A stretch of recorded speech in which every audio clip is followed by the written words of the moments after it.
Salam, hörmətli tamaşaçılar, xoş gördük hamınızı. Sport 103 kollektivi yeni evinizin qonağıdır.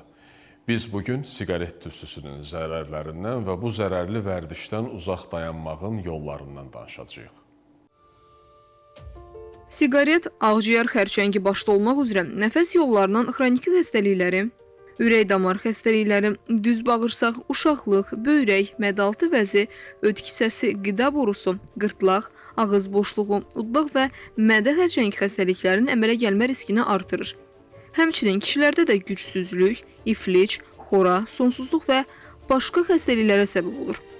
Müntəzəm şəkildə siqaret çəkən insanların təxminən 25%-i bu səbəbdən vaxtından tez həyatla vidalaşmalı olur. Əksər siqaret çəkən insanların həyatı 15-20 ilədək qısalır. Həqiqətən, siqaret çəkmə sağlamlığa hər gün zərər gətirir və hər çəkilmiş siqaretlə sağlamlığa güclü zərbə vurulur. Bu zərər isə müxtəlif səbəblərdən nəzərimizdən qaçır. Bir tərəfdən, siqaret çəkən buna xüsusi diqqət yetirmir. Digər tərəfdən isə o, siqaret çəkmənin sağlamlığa vurduğu zərərlər barədə düşünmək istəmir. İlk dövrlərdən siqaret çəkmə sağlamlığa öz təsirini büruzə vermir. Lakin illər ötdükcə bunu hiss etmək mümkün olur. Hörmətli tamaşaçılar, biz bugün siqaret tüstüsünün zərərlərindən və bu zərərli vərdişdən uzaq dayanmağın yollarından danışacağıq. Bu işdə bizə kömək edəcək mütəxəssis verilişimizin qonağı, həkim, kardio, cərrah, Valeh doktor Məmmədovdur. Valeh doktor, xoş gördük. Sağ olun. Valeh doktor, siqaret tüstüsü insan orqanizminə orqanokompleks, ayrı-ayrı orqanokompleks şəkildə bütünlükdə zəhərləyir insan orqanizmini. İstərdim elə tamaşaçılarımıza bu zərərlərdən söhbət açasınız. İlk növbədə onu qeyd edeyim ki, siqaret çəkmək dünyamızın bugünkü gün mühüm problemlərindən biridir. Hətta Ümumdünya Səhiyyə Təşkilatı siqaret çəkməni tütün epidemiyası, tütün salgını kimi adlandırır və bütün ölkələri bununla mübarizə etməyə dəvət edir. Planetimizdə yaşayan insanların təxminən 1 milyardı siqaretdən istifadə edir.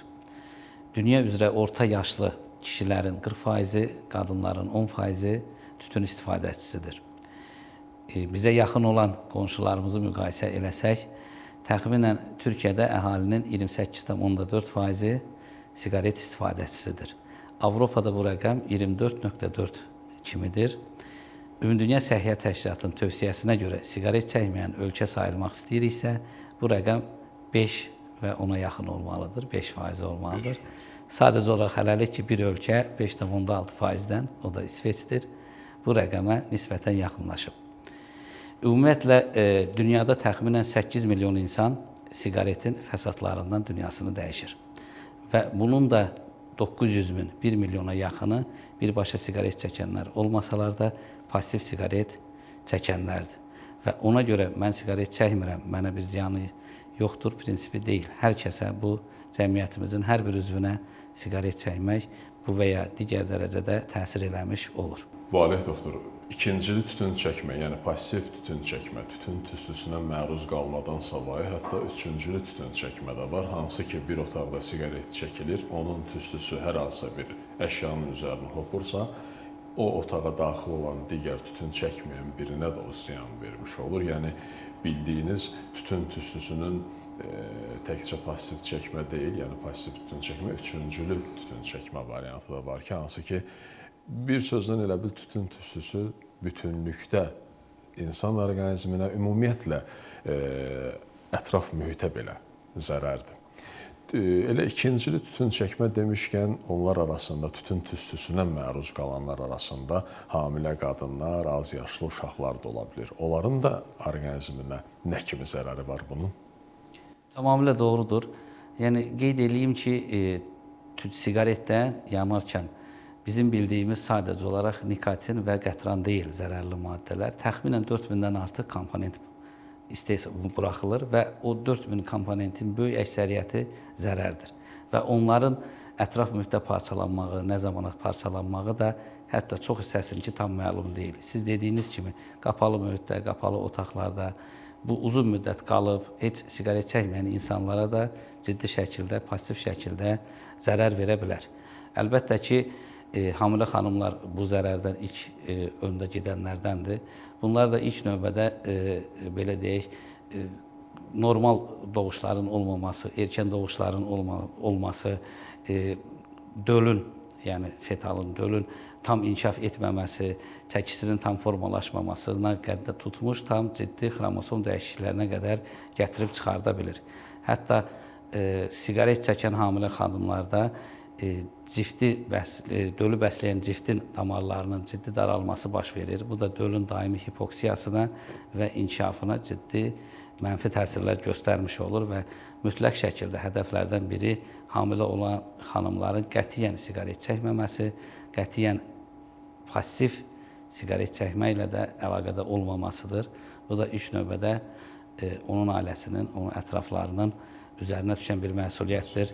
Təxmini araşdırmalara görə dünyada uşaqların 40%-i pasiv siqaret çəkməyə məruz qalır.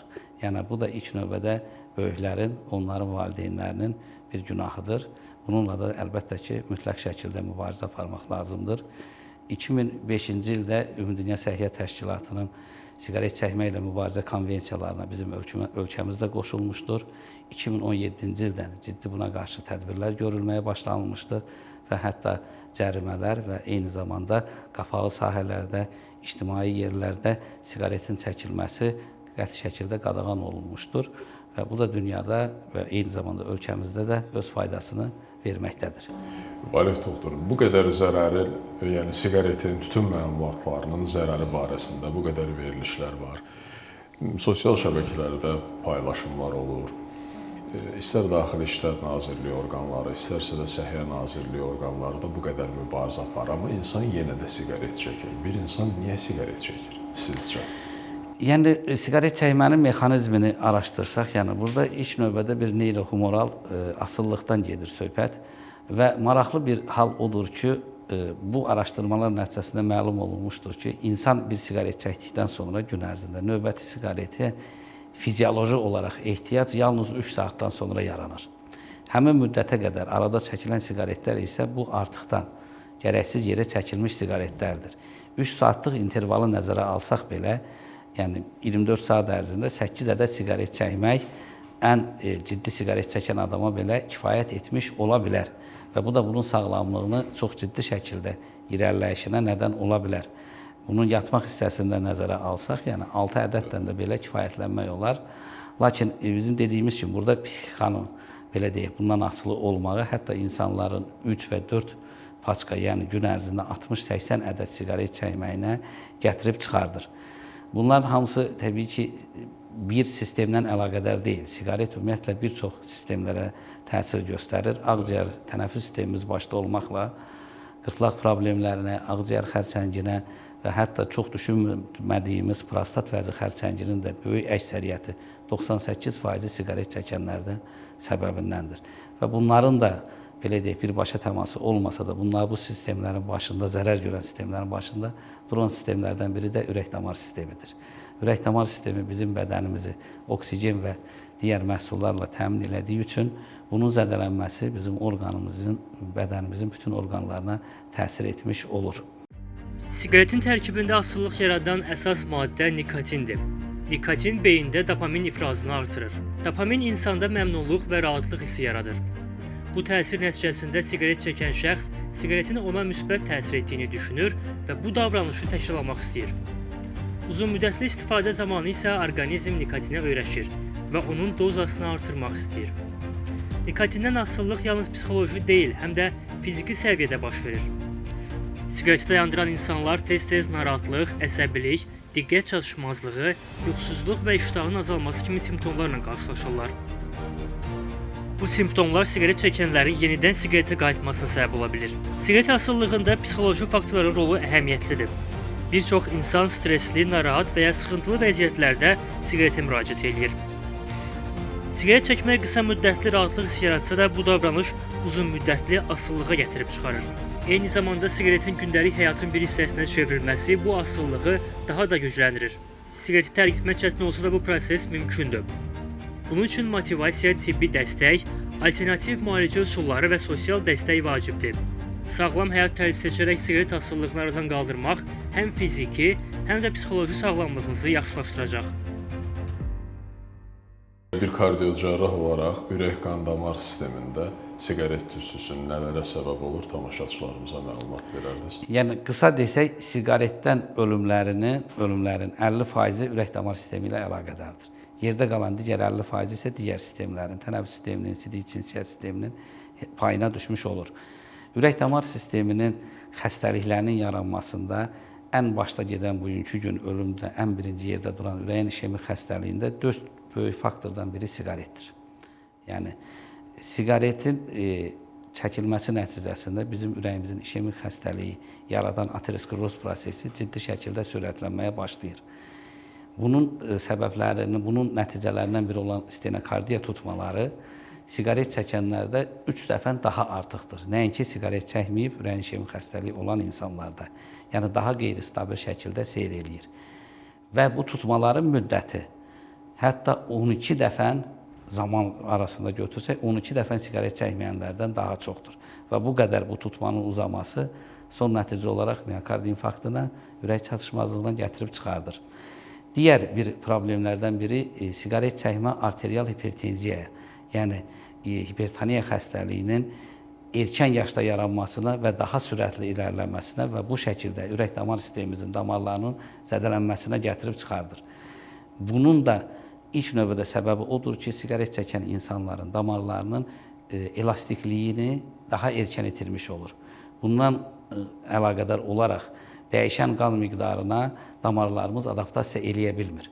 Və bunun nəticəsində bizim damarlarımızda intimal zədələnmə daha da sürətlənir, intimal stres faktorları daha da artır və eyni zamanda siqaret nitrik oksid istehsalını azaltdığı üçün, hansı ki bu nitrik oksid bizim damarların genişlənməsinə və ateroskleroz prosesinin yaranmasını önləyən mühüm maddələrdən biridir. Bu onu bloklayır və bununla da bu prosesi ciddi şəkildə sürətləndirmiş olur. Damar sisteminə zərərlərdən mühüm xəstəliyin biri periferik arteriyaların xəstəliyidir.